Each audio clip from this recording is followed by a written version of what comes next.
excited to be here, and I'm really excited that it's so packed in this room. Hopefully you guys are relatively comfortable if you're sitting at the back. This is my first visit to a CJEP, and I love to see so many people out. I'm going to talk today about the research that I've been doing for about the last 5 or so years. It's one big part of my research program, but it only is sort of a part of it. So I am a kinesiologist. My appointment at McGill is in the kinesiology department, which you may know is all about movement and exercise. And what I'm going to talk to you today is loosely related to that. I don't do video games about sports and exercise in particular. I do work on video games that is focused more generally on health behaviors. And so there's a relationship there because all of the work that I do, whether it's about physical activity or any other type of health behavior, I'm really focused on trying to understand the way that people make decisions about their health behaviors and how you might be able to persuade people to change their behaviors and take a bit of a healthier course. So hopefully you are interested as we go through. If you have questions during the presentation, feel free to raise your hand and I'll try to address it as we go. If I've got something that's coming up a little later that addresses that, I'll just let you know, but I would love to hear your voices as we go through. Okay, so a lot of the work that I do is focused on the time in our life that we call adolescence.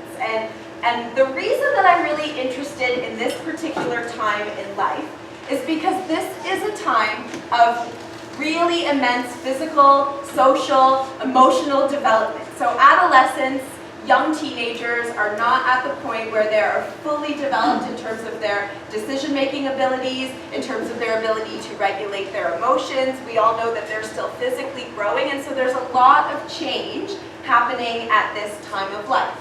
And when it comes to things that are related to our decision-makings, adolescents haven't yet fully formed their attitudes, their values, and the decision-making processes that will guide them through adulthood. And so if you want to help people change the behaviors or steer them in the course of being able to make the healthiest decisions for them, then adolescence is a really good opportunity to intervene.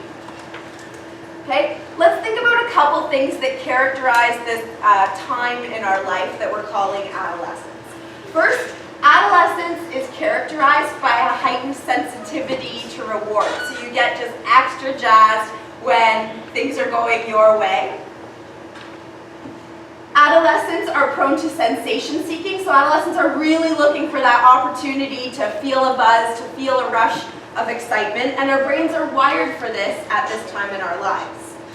In addition to looking for these experiences, adolescents also have greater opportunities to take risks. So if you think about other things that are going on in this time of life, you're getting your license, your friends are getting your license, so now you have a little bit of extra mobility, things like that. You also are having diminishing levels of supervision. So your parents feel like you're a little bit more responsible. They're letting you supervise yourself, stay at home by yourself a little bit later, a little bit longer.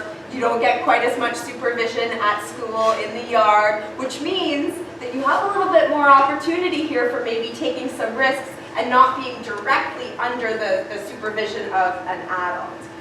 And also at this time, teens have an increased access to substances, increased access to alcohol. Maybe they have older friends who can get that for them, increased access to cigarettes or other drugs. And so when all of these things combined, there actually is a lot of opportunity for young teens to start making risky decisions.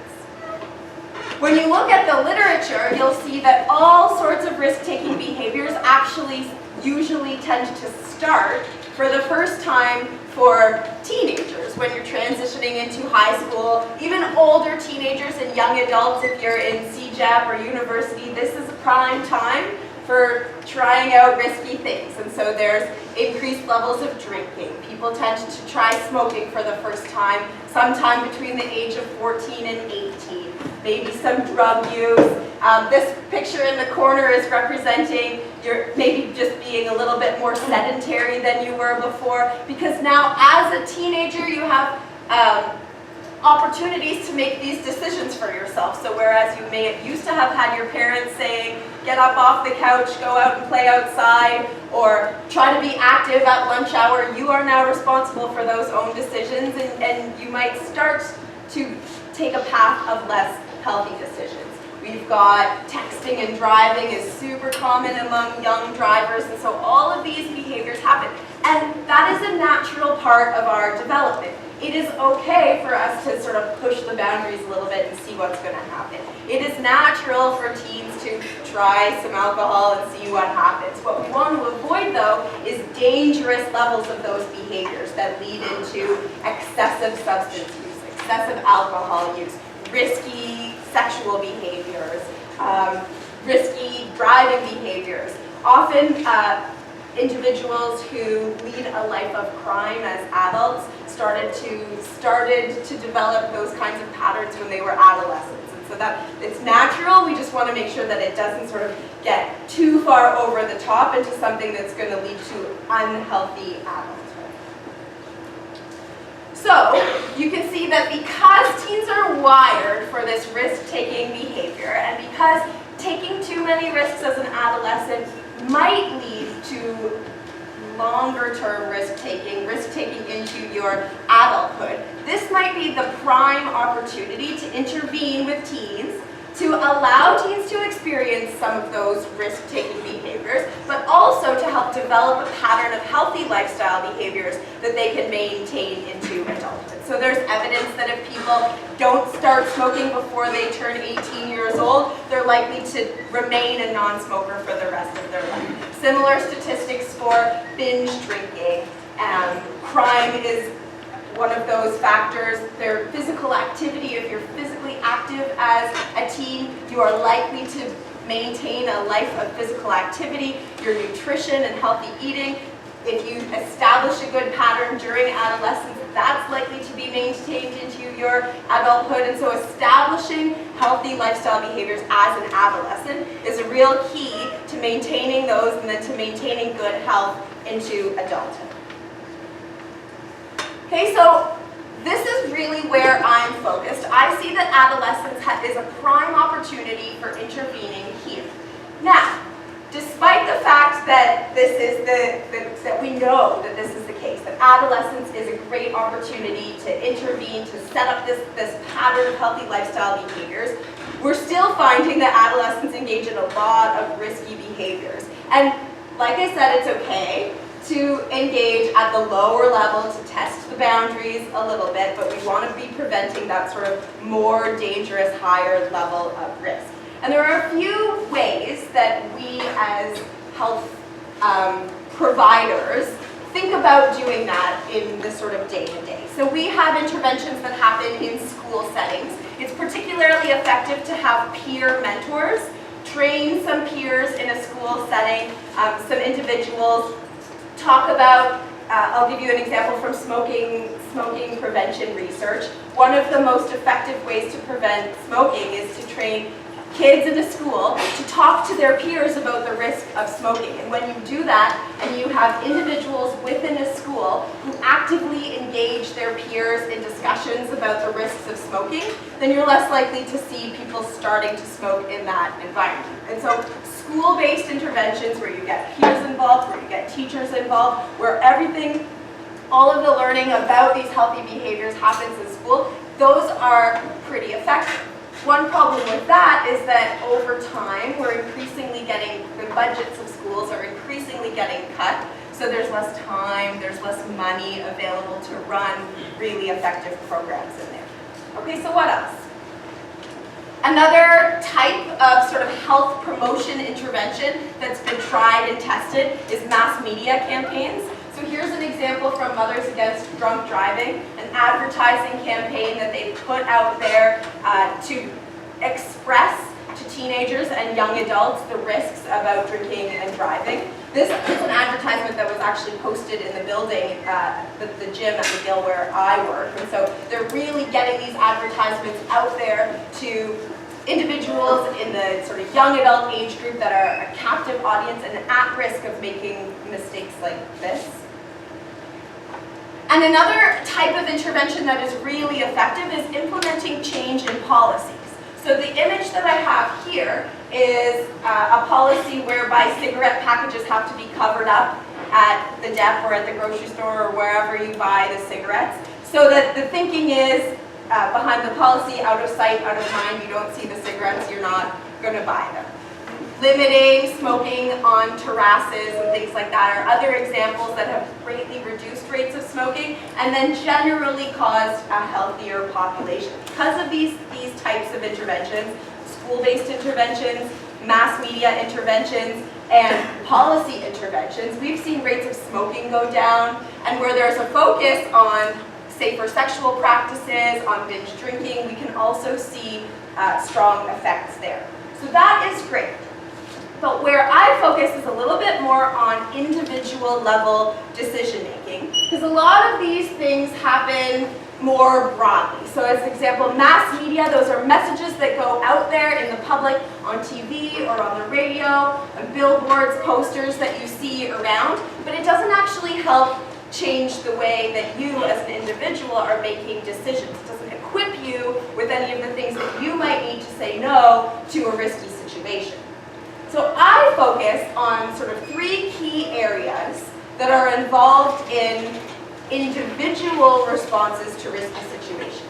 The first is that I aim to provide people with the information that they need to know to avoid their risk. So it is really helpful if you want to try to teach people to engage in safer sex, then it's really helpful to tell them about the risks that can come from making poor decisions about sex. If you want to get people to quit smoking or to never start smoking in the first place, one thing that you might do is tell them about the risks that can come from smoking or the benefits that can come if they avoid the cigarettes altogether. So information is one thing, but it's only one piece of the puzzle. So as an example, almost everybody knows the value in being physically active and that being physically active will contribute to your health, but still, many adults are not sufficiently active to actually engage in those health behaviors. And so there's one example where people have the information, but they don't have enough to actually act on it. Okay, so another factor that's really important when it comes to making healthy decisions is your motivation. So this is, not only do you have to have the information that will help to protect you, but you need to be motivated to enact that. That's a difficult thing to do in physical activity because physical activity is so effortful. When it comes to, let's say, avoiding marijuana, if we're considering that to be a risky situation, then knowing the risks of smoking marijuana is a helpful factor, but you also have to have the motivation to avoid that. So you have to have attitudes that are in line with staying away from it. You have to have an intention to avoid smoking marijuana. So those are the factors, attitudes, intentions, your confidence that really fold into this motivation idea. And that's one thing that a lot of behavioral interventions that I work on, that my colleagues work on, are really focused on trying to establish in people. And then the other thing is behavioral skills. So you may not necessarily think about this, but information, motivation on their own is not enough. Our behaviors happen in a social world, and we need to have skills that can help us manage ourselves within that social world in order to avoid risk-taking behaviors. And so let's say there's a group of teens at a party, and the one friend who drove them all there said he wasn't going to drink, and at the party he had a few drinks, and now you're ready to go, and he says, okay, no problem, I'm good to drive. It takes not only the knowledge that that's risky, and the motivation to not want to get in the car with that friend, but also the behavioral skill of feeling empowered and being actually able to say no to your friend. No, I don't think that this is the smartest decision, let's leave the keys here and take a taxi. something like that. That refusal skill is absolutely critical to actually being able to avoid the risk behavior. And so all together, these three things is what we try to build into interventions. Now, for decades now, these types of skills have been taught in school-based programs about reducing your risk to smoke, and in health class they tell you all of this information. They try to express those behavioral skills, but to be honest, those things are not particularly engaging. The most engaging experience that we get from those is when we sort of like act out a role play with our friends and get to practice saying, no, that's not for me, say no to drugs, that type of thing. But it's difficult to really get teens to feel that experience of feeling empowered to say no when a risk-taking opportunity comes their way. So several years ago, I thought a lot about this problem. I still spend a lot of time thinking about this problem and thinking about how is it that I can engage young teens in learning about this information, in developing the motivation, and then in practicing the behavioral skills that they need in order to avoid their risk. And the answer, to me anyway, that I'm working really hard on right now is through video games. So I, about 5 years ago, was working with a colleague from the Yale School of Medicine who has 5 kids at home. The youngest one now actually is in high school. The oldest one is graduated from university. But about 5 years ago, she and her husband and all of the kids were sitting around at home, and she realized, oh my goodness, we are 7 people at home, and every single one of us is on some kind of electronic device playing games. People were playing Candy Crush on their phones. It was more popular back then. Other people were playing like actual video games on a video game system.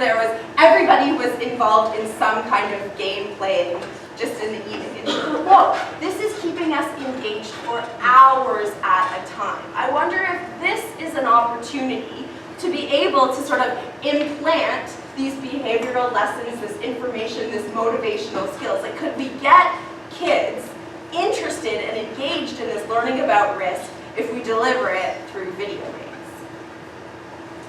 So, not surprisingly, here are some statistics that are actually a handful of years old now, but most of us in some capacity play video games, whether it's quick and on your phone, whether it is actually sitting down with a system at home, whether it is through social media. Games are everywhere, and so many of us play them. And I've got some statistics here about teens, but the stats about the number of adults who play games are equally compelling. So video games don't discriminate. We all play them, or most of us play them in some capacity. The types of games that we play are not consistent across all of us, but first-person shooter games, puzzle games, role-playing games, there's tons and tons of games, and likely you've played at some point one of those types of games. Okay? One thing that's interesting for the work that I do is that teens download games and apps onto their phone at a regular rate. And so there's an opportunity here for, once we've developed a game and tested to see if it's effective, for it to actually be taken up pretty easily. I don't need to train people then to go out into the world and deliver my healthcare intervention if it's accessible through an app. Okay, so my work is really focused on building games that have these implanted lessons within it, that teach people the information, that help them develop the motivation, and then help them develop and practice these motivational skills through a virtual experience. And so to give them that chance to go into the game, to make the risky decision, and to see what happens. Just as a note before I go on to talk about some of my work in particular, is that this idea of serious games and games for health is growing extremely rapidly. How many of you have played a serious game before? Anybody? So serious games are games that are built for the purpose other than pure fun and enjoyment, but to get across some kind of lesson. They're becoming increasingly common. I played a game once that was about, it was a really interesting experience. It was about managing your life if you live below the poverty line. So you started with a certain salary, and then you go through the week and you have to make decisions about what you're going to spend your money on and where you're going to live and are you going to take the bus and all of these things. And it would show you that it's really challenging under those circumstances to make all of the decisions that you want to make. And so what I learned through that game is the experience of living under those kinds of conditions. And it was an engaging way to teach me, but it was making sort of a social point. And they've got games all over the place in all different realms that are focused on games for learning. And then within that, a subset of games that are focused on learning about your health behaviors. And I've put this up here. There are numerous foundations that are donating tons of money to research on games for health and serious gaming because of the opportunity that it provides to get people really engaged in a learning experience. And about 4 years ago, they started publishing a journal called the Games for Health Journal, which is an academic journal with publications based specifically on game-style interventions that are focused on people changing their health behaviors. And so I am one of now many and a growing number of researchers who's really trying to chase this idea and build games that are fun and a great learning opportunity. So here's one of the first games that was developed in this area of games for health that has been scientifically tested through a randomized controlled trial and was found to be exceptionally effective. It's called Remission. It was a game that was developed for children going through cancer treatment. And what they were finding was that kids didn't understand really what was going on with their body. If they're going through chemotherapy, it was difficult for kids to understand what is happening, I don't feel well, what are all of these different types of drugs doing? And as a result, there were certain treatments that the kids were supposed to be taking and that the families were supposed to be providing to the kids to supplement the chemotherapy that they were doing that they were having a difficult time getting the kids to adhere to. And so they thought, you know what, if we could actually teach the kids what's going on through their cancer therapy and teach them in a game to be able to adhere to those medications, maybe we're going to have a greater chance of actually getting them to stick with it.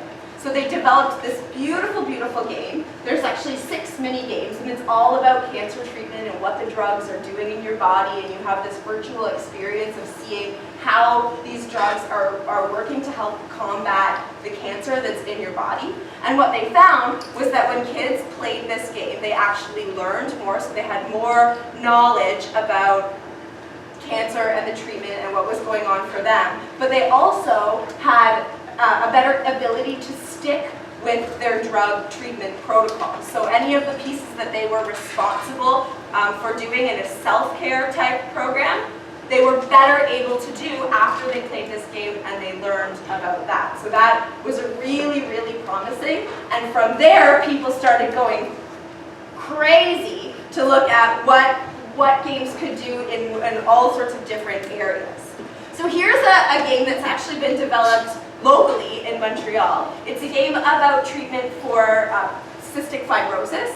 So in cystic fibrosis, one of the treatments is to go through a set of breathing exercises, which you need to do for several minutes at a time.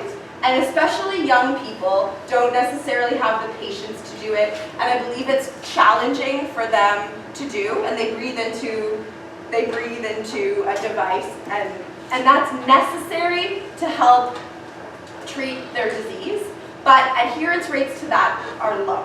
So some physicians decided, okay, let's put this into a game. So they partnered with some game developers. They developed this device that you can see this guy breathing into.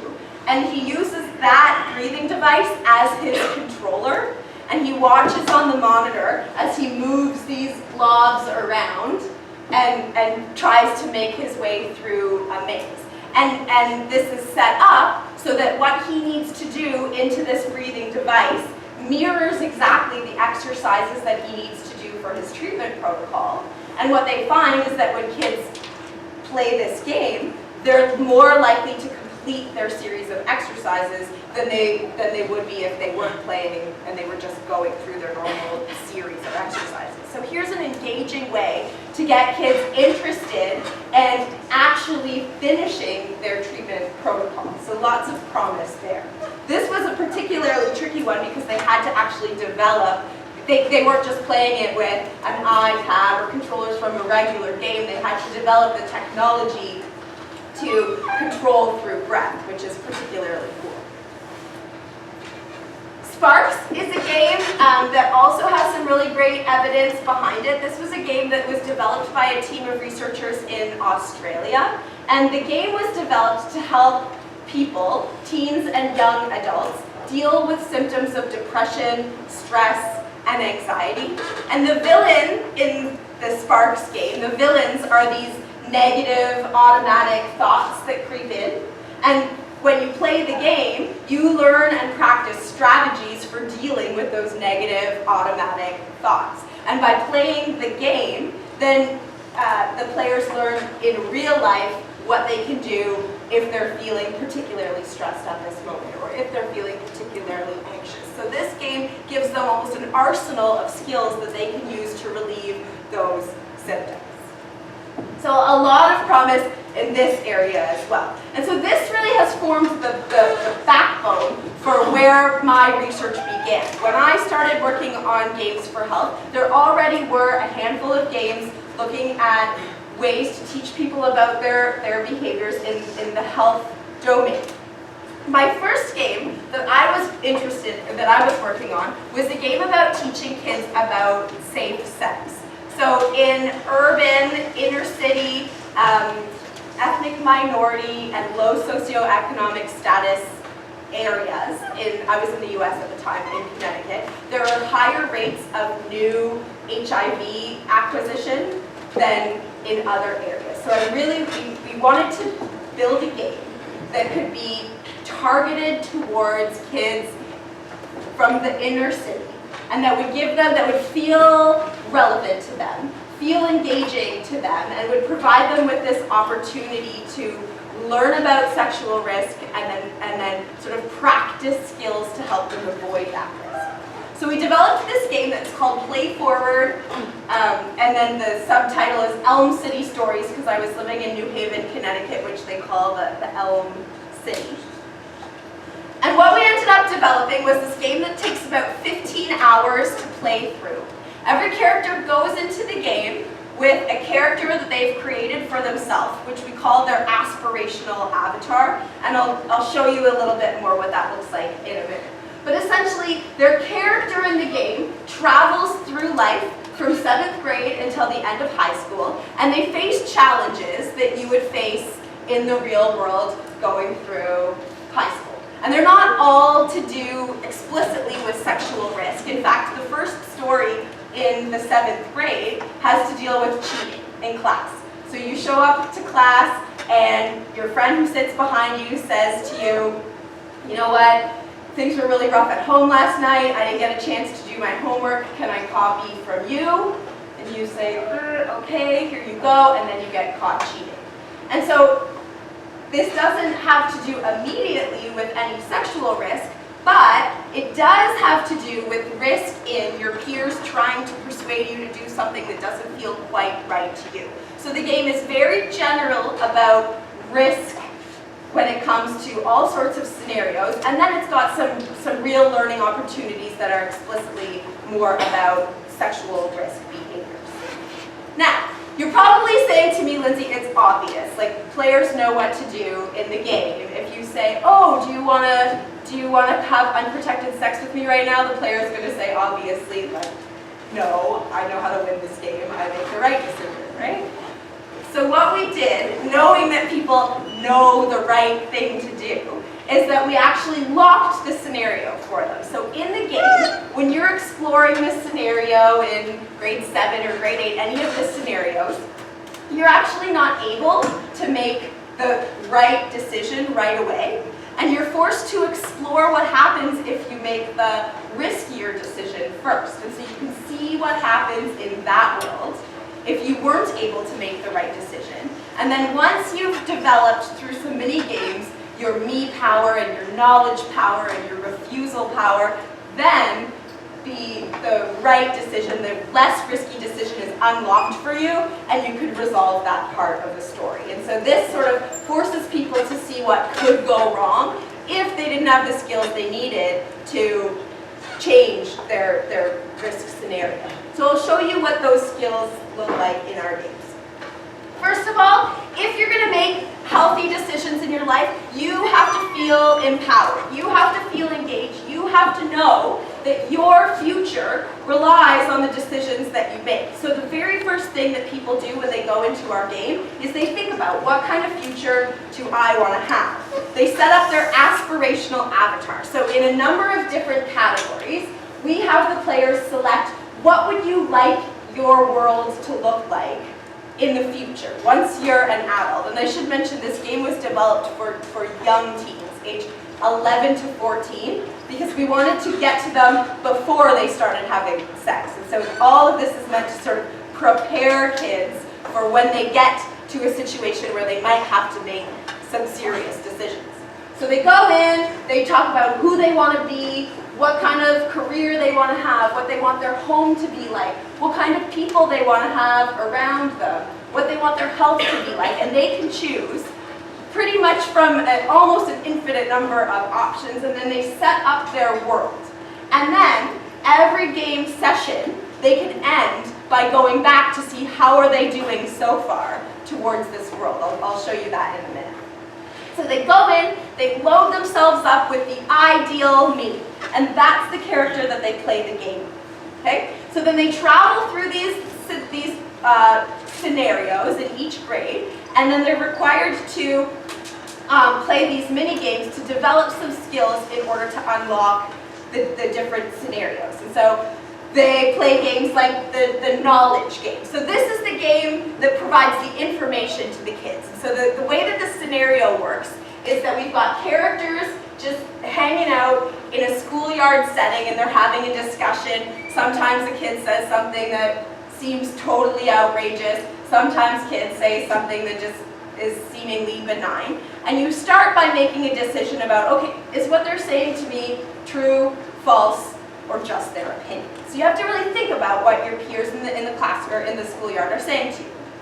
Then, once you decide if that's true or false or just your opinion, you say, I wonder if I know a fact that could back that up. Because I'm going to have the most credibility in the schoolyard if I can go and say to this kid, well, actually, here's the true fact. So you explore some of the different facts that are available to you, and you pick one that supports how you want to refute your peer in the classroom. And then you get into a knowledge battle. And the way that you win the knowledge battle is that when one person says something to you, you have to come back at them with a fact, but you get the most points in the game if you give them a true fact, but you say it in a funny way. So what we're trying to do is teach kids that, yeah, you need to have the facts to back up what you're saying, but you're going to have the most credibility amongst your peers if you can deliver that in a funny way. You don't do super well in a schoolyard setting if you're just the nerd that goes around telling everybody, you're wrong, this will cause cancer,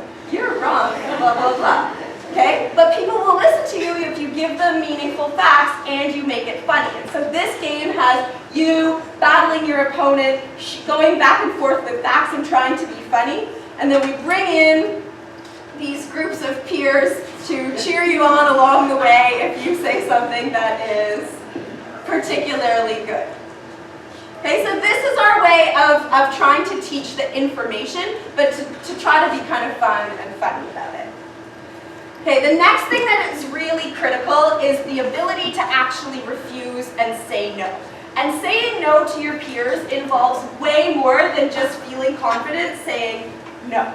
You have to understand the dynamics of the social situation, because if you understand, okay, what's this person really trying to get me to do, and how can I say no but still maintain a good friendship with you, like I'm not totally just shutting you out, that is absolutely critical and something that is of utmost importance to teens. Nobody just wants to say like, no way, see you later, and then you never talk to this person again. In fact, we often make risky decisions because we want this person to still like us. So how do we teach people to refuse, but still kind of save face, if you will? So we've developed this game where one character in the game is trying to pressure another to do something, and the player needs to help the character down here refuse. So this guy's saying, come, skip class, and do something. And the first thing you need to do when you're trying to refuse your peers is to think to yourself, like, what does he really want to do? So there are a few different scenarios, and you figure it out. He wants you to go get high.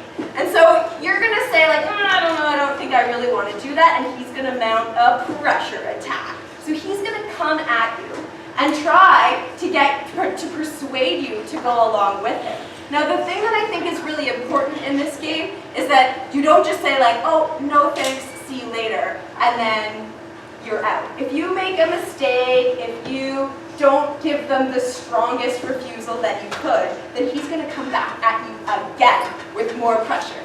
And again, if you're kind of weak in the way that you say no, he's going to come back again, because people who are trying to get you to do something, they don't just say, oh, I offered you a cigarette, but you don't really want that? Okay, no problem. That does not happen. If they're really trying to get you to have a beer at a party or go upstairs with them at a party or something like that, they're going to put on a lot of pressure. And if you can say no in a strong way, then they'll back off. And if you're weak about it, they're going to come back at you with the pressure. So this guy mounts his pressure attack. And so he's saying, like, what are you lame? You don't like having fun?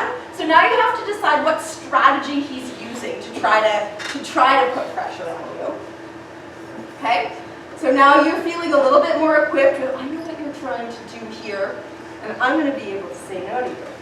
So then this is a piece of the game where you take a moment and you listen to all of the different reasons that you might say yes or no to going with it. So it's going to make me nervous, it's illegal for me to be smoking, it's bad for my health. These different opportunities, some are good, some are bad. You pick the ones that give you the strongest reasons to say no. And you're backed up now with, okay, I've thought for a second about what I have standing behind me, helping me say no.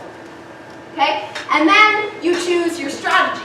And you can see that they're not all just, okay, I'm going to go with a hard no. Some of them are like, try to be funny. Some of them are like, put him down. You could act shocked. You could be like, what?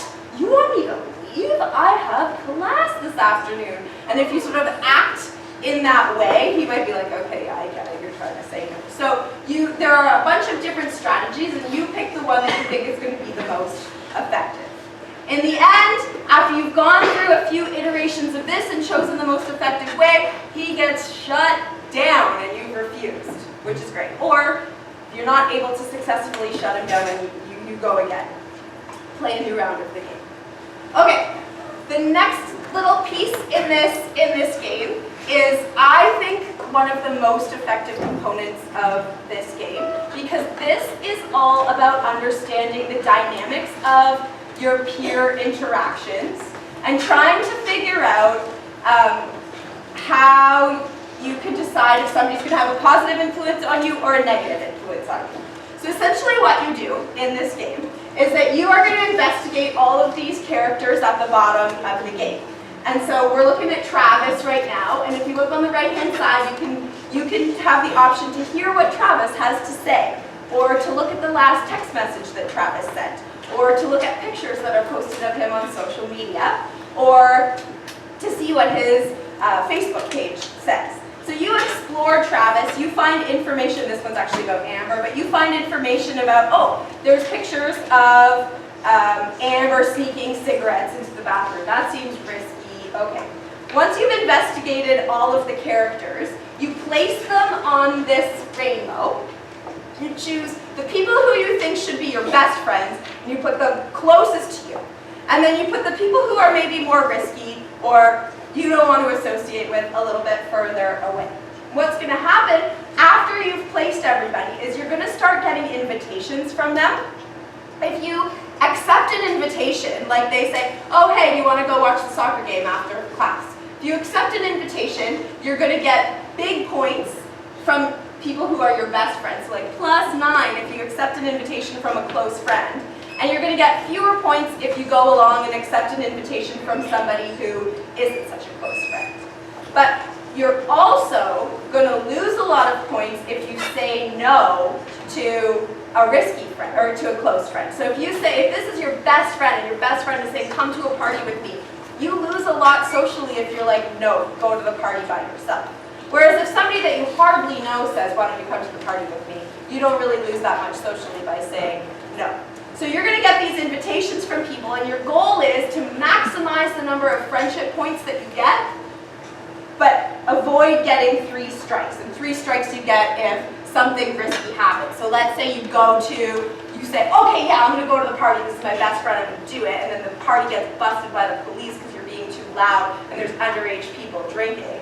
Then you get a strike, because that's obviously a risky scenario. So you want to accept as many invitations as you can without accepting the risky ones, okay?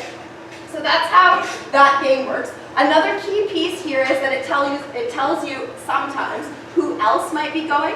So even if your best friend is doing something and it seems like it's relatively benign, there's no risk here, there might be a super, super risky person going along. And this is meant to introduce to the players that it's not necessarily just you and your friend, but other people in the environment who could increase your chance of engaging in risky behaviors. And so it's really meant to help understand that sort of social network. Okay, after you've played through all of these mini games, at the end of every session, you can check your epilogue. And so basically what this does is takes your aspirational avatar and it shows you how well you're doing so far. So if you make it through the first level in grade 7, you haven't really done much to make good decisions and set yourself on course for a healthy life. So your epilogue doesn't look all that great. You are barely speaking to your mother, your family's upset, you've fallen on bad times, maybe you're having to take medications because you didn't take care of your health, things like this. And as you play, as you unlock the scenarios, you're able to make a better life for yourself, and your epilogue starts to look better and better. And if you see something here that you're like, oh, how did I end up with a lonely life? You can click on it and it'll tell you where in the game you made the decision that led you in that direction. And then, if you don't like it, you can go back and you can practice that scenario again, you can play again and hope for a better outcome. Okay, so we recently completed a study with 333 adolescents, half of whom were randomly assigned to play forward, and half who were assigned to play just a series of other games like Scribble Knots and Angry Birds, just as an attention control. And they played twice a week for 6 weeks, and so they accumulated roughly 15 hours of play forward overall. It takes between 12 and 16 hours to complete the whole game if you're playing. Okay, and we took assessments on them at the beginning, at 3 weeks, so halfway through playing the game, 6 weeks, and then we're following them for 2 years. And we've just finished collecting the data from 24 months, and so we don't have the final results of this study yet. But essentially, what we're looking for is to see if players in our play forward intervention group are less likely to have sex for the first time during that 2-year period, okay, than are their peers in the other group. So everybody who was enrolled in our game had never had sex yet. And our thinking is that if the game is effective, then fewer people who played the game will have started having sex by the time we get to 24 months. And I don't know yet whether that's been the case. But we do know that compared to the players who played the control games, the Angry Birds, the Scribble Knots, those kinds of things, the people who played our game, Play Forward, had better knowledge about their sexual risk, had better confidence that they could say no to offers of sexually risky situations. They had more positive attitudes and intentions about engaging in risky behaviors. And so they were healthier in their processes, which is really promising so far, and I'm really excited to see the data that comes from our 24-month assessment. I have high hopes that it'll work how we want it to. Okay, so the process of developing this game has been relatively extensive. The grant we had for almost 7 years. It took us years and years to develop it, and I am not a computer scientist, I am a social psychology researcher, and I really focus on the decision making and the the behavioral processes. So my role in making this game was to develop, okay, what are the key messages that we want to get across here? And then we partnered with a video game development company that's based in Pittsburgh, and they were actually involved in really creating the game itself. But this does have some limitations, which I'll talk about. So in the process, before we even started building the game, we had to gather data on what do we think is going to be effective to go in the game. And so we did some activities with kids, like we hired a graphic artist to create this image, and we took it to focus groups with kids. And we said, all we did was we showed them this image and we said, what do you think is going on here? And we wanted to hear from them in their own words about the risk that was happening around them. And we had a couple groups, about 3 focus groups of only girls, and about 3 focus groups of only guys, and it was fascinating what came out of this. So when the groups of boys looked at this image, they all went here, and they said they're gambling. And we were like, oh, we didn't expect to hear about gambling. Interesting. Okay, what are they playing? Tell us a little bit about that. Or another group of the boys went straight to this group of boys in the corner and they said they're watching a fight out the window. And we were like, okay, so these are the risky things that are on these teens. That's what's on their mind. When we took this image to the girls, every single girl group went straight here. She just found out she's pregnant. And we were like, oh, okay. And those girls are talking about her. She's waiting for her dad to come pick her up from the party, and she's going to have to tell him. Like, this was just what came out of their mind. And what we did was we took the scenarios that they came up with from looking at this image, and that's what we built into the game. Those are the scenarios that they have to face as they're playing the game. And so we just took it from their real life sort of ideas and experiences. Another thing that we did was when we were creating the art for the game, we sent the kids out into their regular life with disposable cameras, and we said, take pictures of stuff around you, take pictures of stuff you like.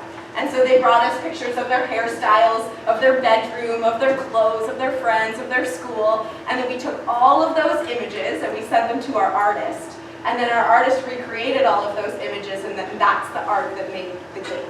So our idea here was that we really wanted to make something that felt relevant, felt realistic, looked in graphic artist form like their everyday world.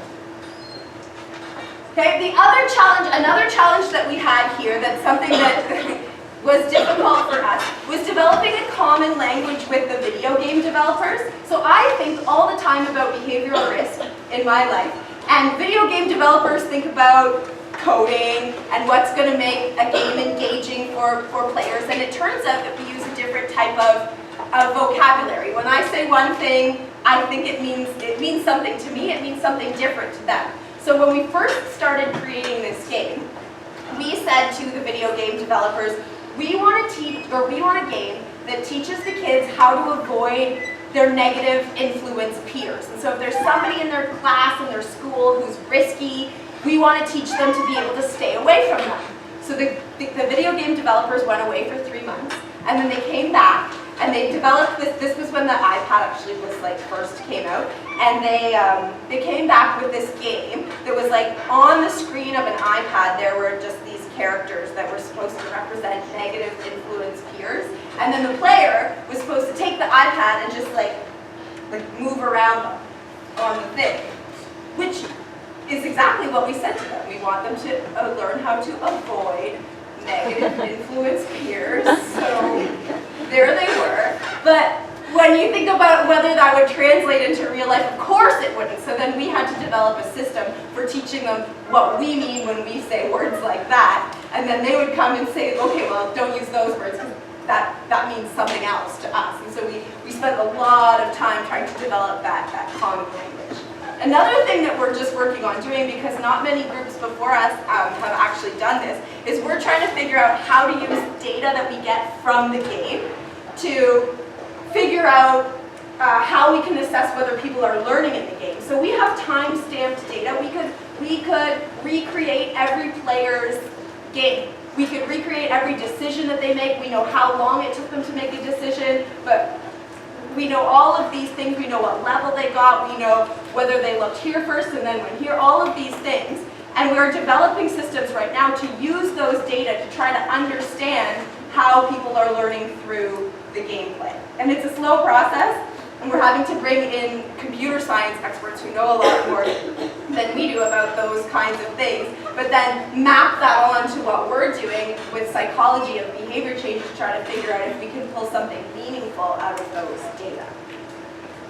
Okay, so now I want to talk to you briefly about two projects that are in the works. So both of these games have prototypes developed for them, but we haven't built a big game that's as extensive as the Play Forward video game. So this first one is called Smoke Screen, and I have funding from the Canadian Cancer Society to build a game. Again, it's focused on teens 11 to 14, so before the age where people usually try their first cigarette. And the game is focused on trying to prevent smoking among young teens before they are really experiencing pressure to take it on. So this is an early mock-up, but essentially in the Smoke Screen game, again, it's based on a sort of a social network where you are the player in the middle, and you have to interact with your peers all around the outside to try to figure out who is a risky influence on you, who might be a positive influence, and how you might be able to change their thinking about smoking, and also how they change your thinking about smoking. So in this game, we have things like we call it the school power machine, but essentially here are a bunch of things that teens are interested in acquiring in their lives: money to spend, time to study, time with their friends. Smoke Screen in our game is ultimately what you want to build up to the highest level you can, and it's having Smoke Screen that allows you to be protected when somebody offers you a risky situation. But this is a game that's all about sort of understanding that when you prioritize one thing that you're interested in, you may actually sacrifice in another area. So if you decide that you're going to spend all of your time with your friends, then you might actually be sacrificing some of your study time, some of your knowledge, those kinds of things. There's a graphic image in here, so be ready. We have this way in this game of getting across to people the information that they need. So this piece of the game starts with somebody giving you just their opinion about something, and then you create a poster with images and facts to refute that idea that they're coming to you with. Okay? And then here's just an example of how you're interacting with people. If you are close friends with somebody, then you're able to share a strong thought or opinion with them. If you're not close, if you haven't sort of established that friendship through the game, then you're not able to share a strong opinion with them. They're not interested. Similar to what might happen with real world friends.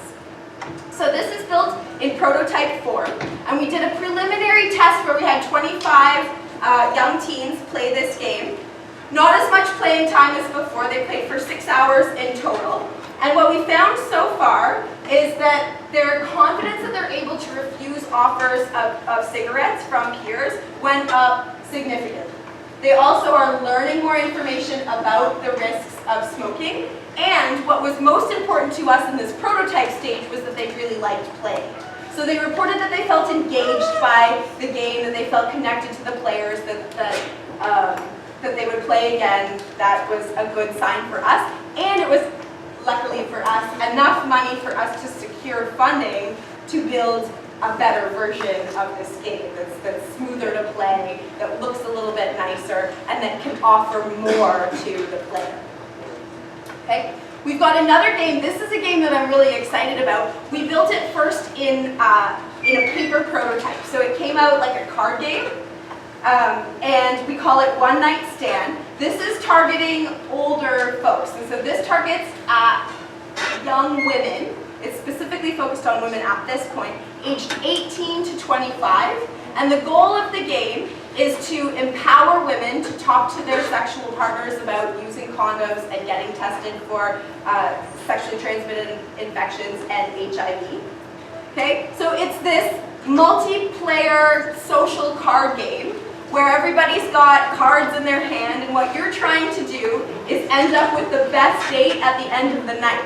So if you've got a risky card in your hand, then you might lay it down in front of one of your opponents trying to make their day come out a little riskier than yours. And if somebody tries to lay down a risky scenario on you, if you've got a condom card, you can block it.